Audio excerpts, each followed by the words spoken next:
تاریخ چهارشنبه 3 مرداد ماه و پنجشنبه 4 مرداد ماه بریم. فقط قبل از اون مثل همیشه لایک، کامنت، سابسکرایب یادتون نره که بریم سراغ ویدیو.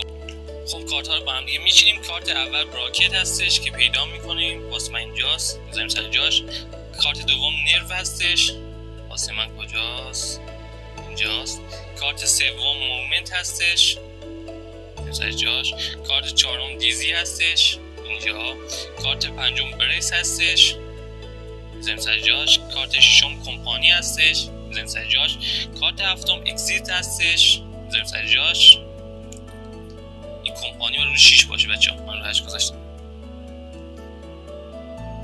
کارت هشتم کلاب هستش. کارت نهم کاربون هستش. کارت دهم پلیس هستش، باز هستش دوباره داره شروع میشه. کارت 11ام فاکسه و کارت 12ام دیولوپ هستش. به همین صورتی من چیندم، شما میچینید و اگه به همین صورت دقیق بچینید رو ولیدیتی بزنید، اصلا زومم کردم، بهتون 2.5 میلیون سکه بهتون میده. بچه‌ها فقط لایک، کامنت و سابسکرایب یادتون نره، حتما سابسکرایب بکنید.